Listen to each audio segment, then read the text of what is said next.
Hi again, this is Alanna Levinson with I Love My Life Coaching, and welcome to the third and final video in the Demystifying the Science of Success training video series. Congratulations again on coming this far. It speaks volumes about you. It's my belief that anyone, no matter who you are, where you've been, and where you are now, can become successful and sustain that success. By the time you finish watching this third video, I hope I have fulfilled my intention of demystifying the science of success for you, and that by understanding and getting clarity of the whys of what you do, then change is inevitable. See, if there's something you've been wanting to achieve, if you already know how to do it, then why aren't you? It can feel like there's a puzzle piece missing or it's stuck in your blind spot. The person you are today will never be as successful as you want to be. It's going to require you to evolve, be challenged, and stretch a little. I'm not saying you aren't good enough now, you are. But if you believe that to be true, then you would already be where you want to be.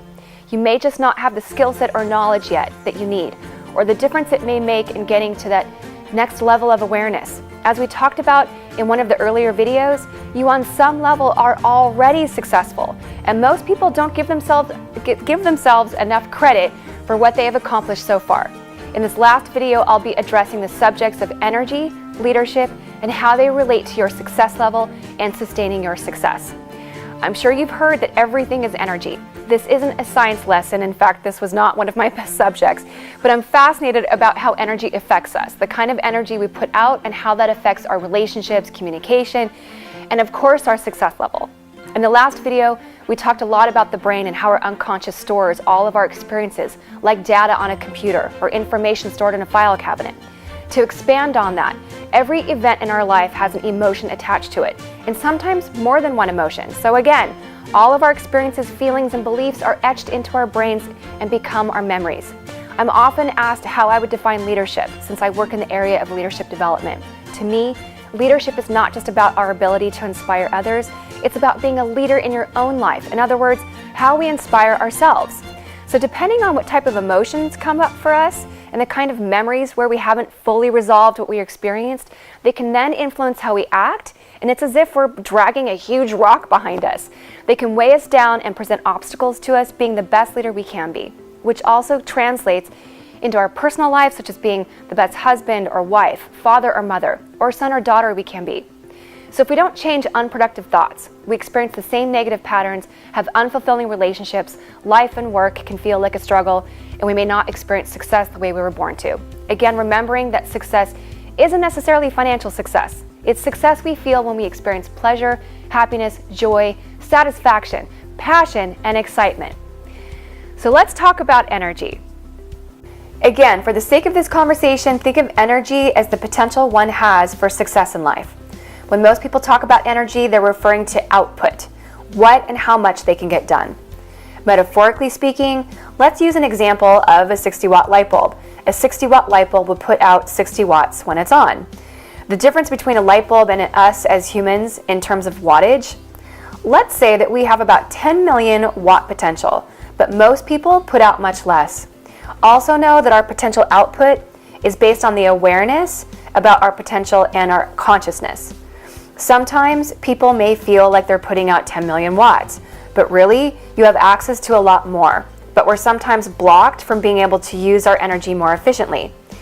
Now imagine that you're walking down a hallway and you come upon a door. You stop in front of the door and you reach out your hand to turn the knob, and the door slowly opens. When the door is open far enough for you to take a step inside, you realize that the room is dark. So you reach your hand in and feel for a light switch on the wall. You feel the switch and you turn on the light. The light that gets turned on is a light that is coming from the far corner of the room. Now, the wattage of that bulb and the height of the light and what kind of lampshade or sconce it has will affect how much of the room gets illuminated. Well, the same thing happens with our thoughts. Whenever we think a thought, an electrical synapse goes off. And what our thoughts contain will depend on what gets illuminated and what in essence shows up in our life. So the thoughts we have will have a direct impact on what we experience, who we are being, and the type of people we attract. Apart from who you attracted in your personal life, you also attract colleagues, managers, clients, and on and on. And these thoughts are mostly unconscious. Remember in the second video when we talked about the brain and I explained how we're functioning from our unconscious brain about 95% of the time, those unconscious thoughts then impact who and what we're attracting. Now you might be wondering, well, what type of unconscious thoughts is she talking about that are giving out messages? Those might sound like, I'm not good at this. I don't trust people. I should just do this myself since no one can do it as good as me or as quickly as I can. People take advantage of me. Employees or clients aren't loyal. People won't pay that much for my services. I don't have enough experience. Why bother? I've done this before and it didn't work. This isn't as important to them as it is for me. And if you're in sales, it might sound like, I'm not good at sales, or I hate sales, or I don't want to come off as too salesy. Or maybe you lack the confidence in yourself, you don't respect your boss, or you lack confidence in the product or company you represent. I'm sure you've heard that like attracts like. Because of these unconscious thoughts, it's impacting who we attract. When you do meet the right client or find the candidate who's the perfect fit, or an opportunity presents itself, they can unconsciously hear those messages and it causes them to question whether or not you're good at what you do, or they doubt your credibility. They may also in turn reflect back the same judgments about you, or they don't fully engage. There are two types of messages you're unconsciously sending out. One is the productive thoughts that sound like, I'm confident and I'm good at what I do. They may also be thoughts of, I'm worthy, people love to work with me, or I'm respected. These kinds of thoughts, feelings, and actions are what we call anabolic. They're constructive, positive, nurturing, and healthy thoughts that actually help you thrive and grow and live at your optimum. Those other types of unproductive thoughts I mentioned earlier are catabolic thoughts. They put out messages of, I have to fight to get what I want. I can't trust anyone. I have to protect myself or hold back to feel safe. I'm not appreciated for me or what I do. Or even, I'm not worth it. Why bother?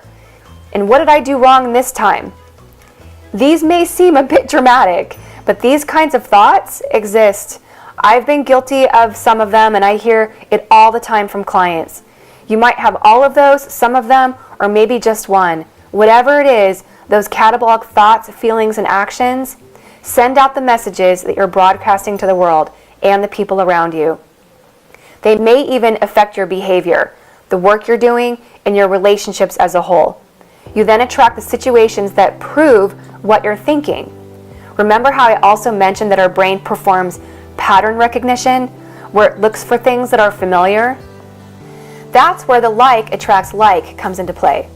It may not look exactly like what you're putting out. Sometimes it actually complements it.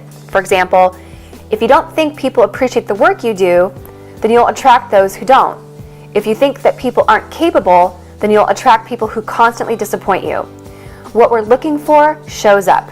If you switched your focus to looking for what people are capable of, I wonder how that might change your experience of those same people.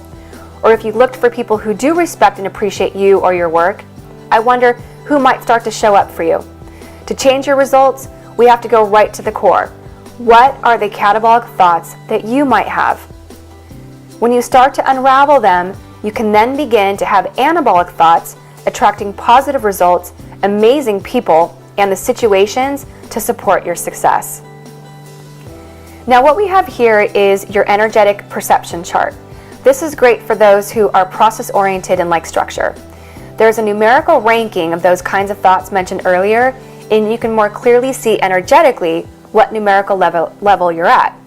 Sometimes we've been hurt and feel like a victim, or we get into conflicts with others. In some situations, we take on more responsibility and express genuine concern for others, sometimes over our own needs.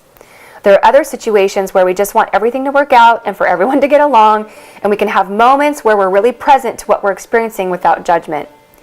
This chart was developed with the understanding that everything starts with a core thought, which then evokes a core emotion. The actions we take are then dependent upon the thoughts, perceptions, attitudes, and feelings we have about ourselves, others, and the world we live in. So let's look at it more closely. We talked about those catabolic thoughts, and in this model, we call those energetic frequencies level 1 and level 2. Level 1 is that victim thinking. Not victim like, I'm not driven, I don't do anything for myself, and I'm hiding out in my office. Most of my clients are intelligent, driven, and really creative. They're just not functioning at the most optimal level they can be. The people I'm referring to might be overwhelmed, tired, and feel like they're being pulled in a lot of different directions. If this is you, you feel like the world is coming at you with the belief that maybe this is how the corporate world is, or how all employees are, or that there are no good jobs out there. And ultimately, it leaves you in this unmotivated and what I refer to as a completely uninspired place. Like you have to force yourself to go to work, or you can't wait for your week to be over, or you're afraid of running into that person, and you know who I'm talking about, because they might either yell at you or tell you what you need to do that you're already doing. Or they might actually be right about something, but you aren't ready to hear it. You may feel like, why bother? And it seems like these bad situations in your life are constantly happening to you, leaving you with feeling powerless and trapped. In energy level 2, it's all about conflict. Some of you might get into external conflicts with others, and some of you may not. You might not get along with your boss, a coworker, a colleague, a partner, or you may have a difficult client or vendor that you're thinking about firing. Although conflicts are not always with other people, the conflict can be internal, meaning that you're in conflict with yourself and is more of an inward process.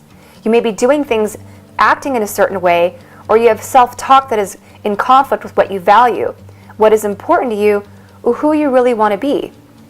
It might feel like you're constantly putting up a defense and protecting yourself. When we're in conflict, we also experience self-doubt, and we can become jealous or resentful. So how much of this are you resonating with? What if you were to write down all of the thoughts you identify or you might relate to from the examples I've given? Again, this is what you're broadcasting to the world and people around you. It goes without saying, but I'm going to say it anyway. This is what you will want to change. Why is it important to know this? And how does it relate to your success level? When you're in that anabolic zone, you'll have more enjoyable experiences, things will seem easier, people will appear more agreeable and productive, and you'll absolutely be more productive yourself. When we're in that catabolic energy zone and we're broadcasting catabolic messages, we attract the clients that are really demanding and negotiate to pay us less than what we're worth. Trust me, I know, I used to do it too.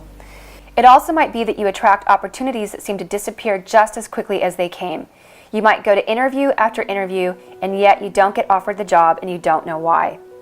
You might train your employees, and it feels like no matter how patient you are or what you teach them, they just don't get it. Or that no matter how hard you work, your income doesn't increase, nor does the revenue of your business. When you're in an anabolic level, you attract people that are exactly what you were looking for, or situations seem better than you expected. When I first started my business, I would take on any client I could get, and I would let them negotiate my pricing down. I felt like I had to hard sell my services because people just didn't seem to get the value of what I was offering.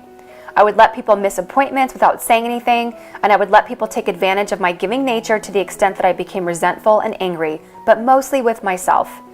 I didn't realize that it was about the energy I was giving off, or that I lacked the respect for myself. Mostly I didn't understand and wasn't clear about the value of what I was offering.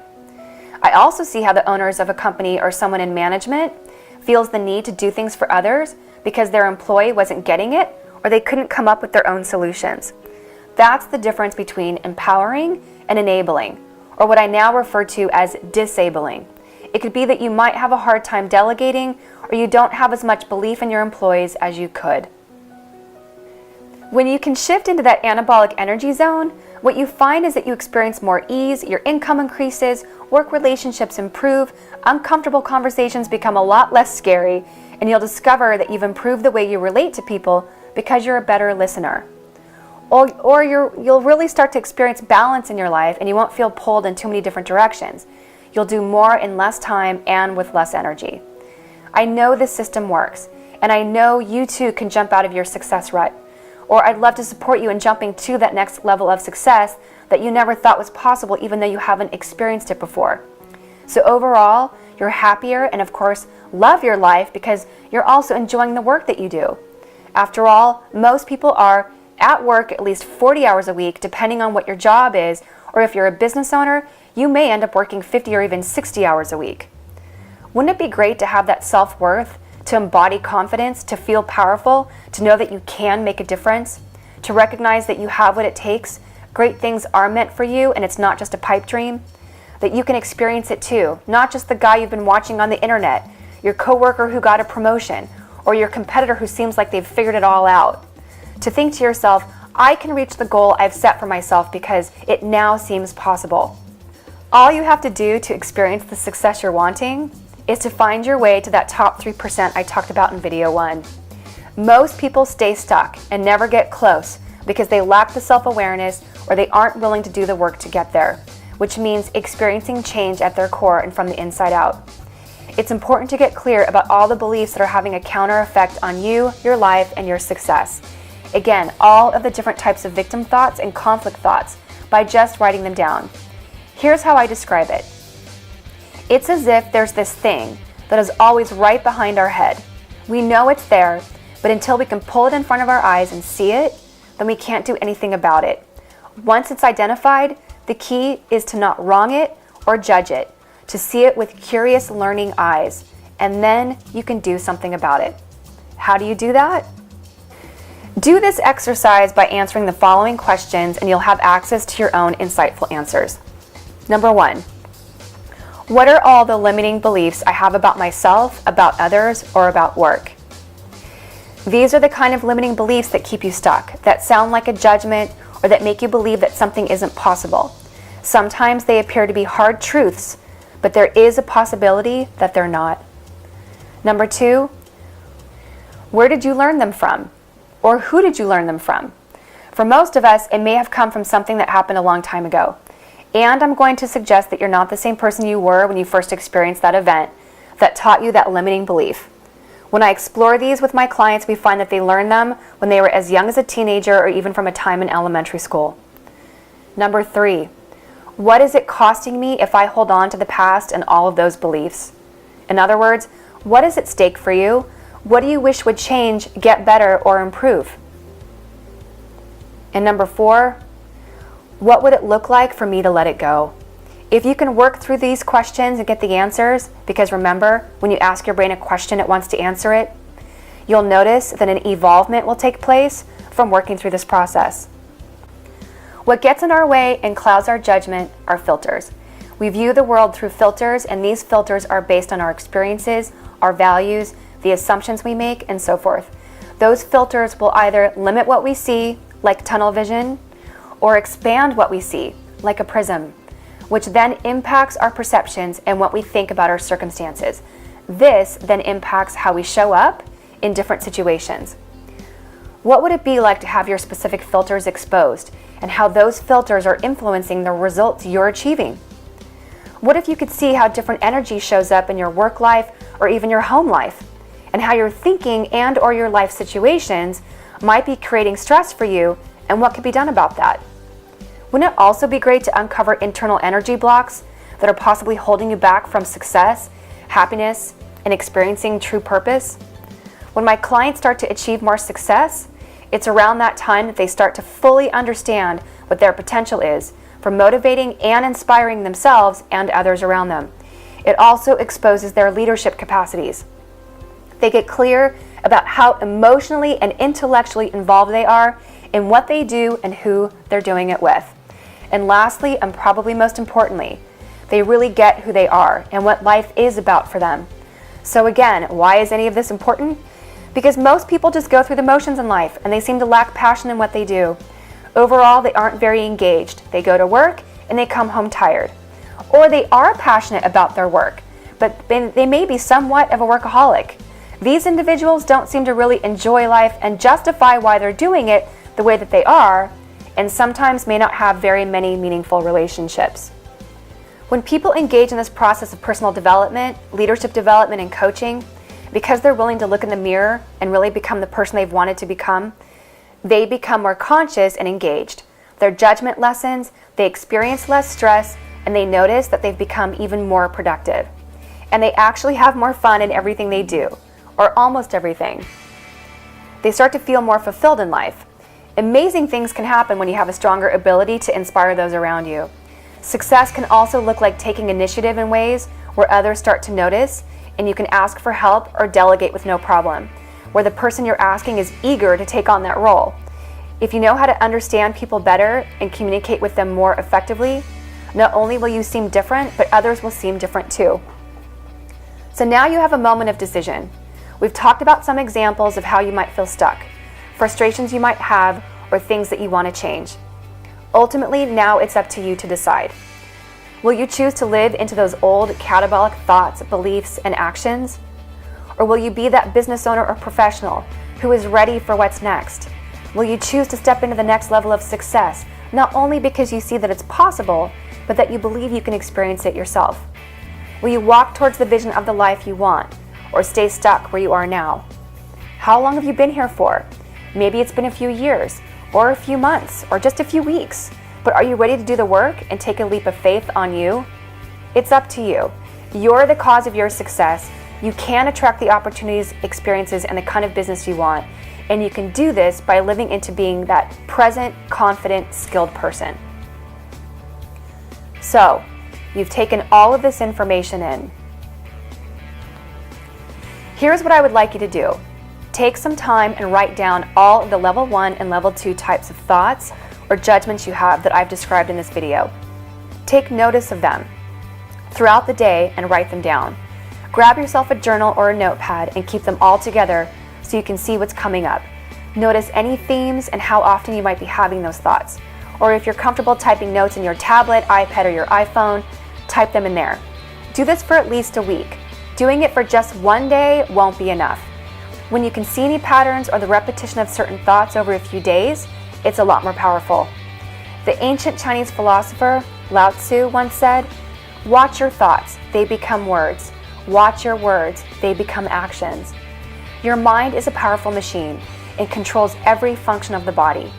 Yes, we have autopilot thoughts that we can't control, but the good news is you have the power to control your mind by also creating more conscious thoughts that are in alignment with what you want to experience and achieve. Experiencing positive thoughts leads to more positive thoughts and an even broader view of everything around you. Okay, so here's something else you can do so this all sinks in even deeper.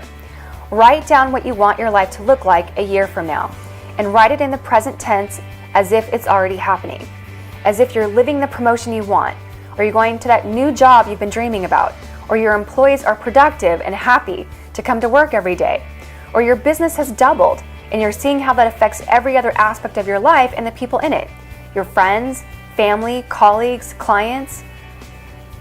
Who are you being? Who are you with? What are you doing? What do you have now? What is happening?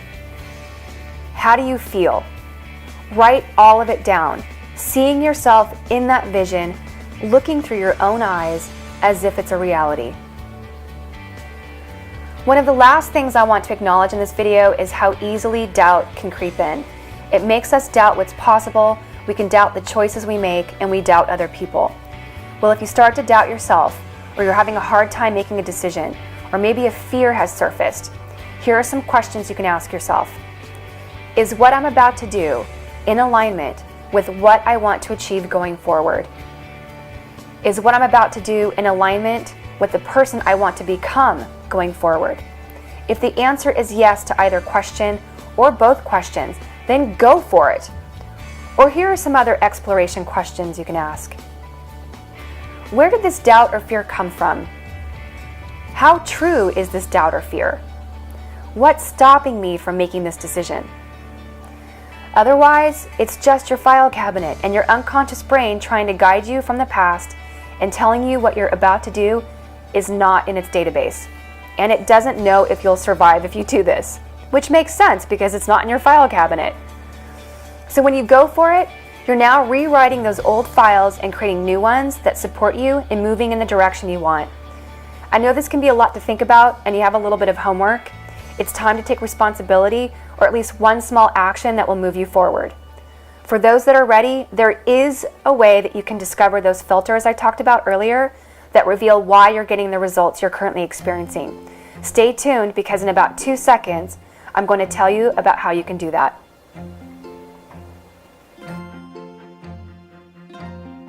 You've finished the Demystifying the Science of Success video series. I'm so honored that you've chose to spend this time with me to figure out what it takes to be in that top 3%. Some of you may realize that even after connecting a few of the dots I've identified and having some of those aha moments is great, but it's still not enough. Let me clarify why it might not be working for you. Remember I talked about the notice and practice process? Well, some people aren't sure how to really implement that and may default back into old behaviors or find themselves stuck in the same thought patterns that they can't seem to let go of. Or some people just dip their toe in and then they say, see, I tried it and this doesn't work. What I know is that the people who understand this and those that understand that it's just a process, and by watching a video and getting some information, that it won't happen overnight and there is no magic pill. The people who know that it takes practicing these tools and generating self-accountability are the ones who start to create real, sustainable change. They take action, and I think that's you because you're here. What I know is that I can help you. If this is resonating with you, stay with me for a few more minutes. I want to introduce you to the S-Factor leadership process. S stands for success, sustainability, and sales ability. And it's not just for salespeople, as I believe that we're all salespeople no matter what position we're in. As I mentioned in the earlier videos, even enrolling others in our ideas or what we want is also in essence a sales process. It's designed for people like you, the intelligent, driven, and creative. Even those who have already achieved a level of success, but you're now ready for more. The S-Factor leadership process will go into more detail regarding level 1 and level 2 that I talked about earlier, and will educate you all the way up to level 7 of energy and how that catabolic or anabolic energy uniquely shows up for you. The process will also reveal how it impacts you, your relationships, your income, your ability to communicate, to inspire others, and overall, your level of success and happiness. It's an assessment, but it's not a personality assessment. There are plenty of those out there. It's really a diagnostic tool that measures your results, which is coming from those potential limiting beliefs, attitudes, and behaviors, all impacting those results. We'll get down to the nitty-gritty of identifying how it specifically is affecting you. It's amazing the immediate change I see in my clients after they see their results and we go over it in much more detail. They become much more productive, better communicators, which also means better listeners, and their relationships improve and they achieve more work-life balance in a way that best suits them. This is the power of choice. You have the choice now to get this new level of clarity and self-awareness. People will wonder, what's different about you? They'll take notice and want to figure out what's changed. Here is all you need to do. Click the link to take the S-Factor leadership process and say yes to getting new results, making you a priority, and achieving a new level of success. I thank you for taking the time to watch these videos, and I welcome all comments and questions below. Again, this is Alanna Levinson with I Love My Life Coaching, and I look forward to working with you.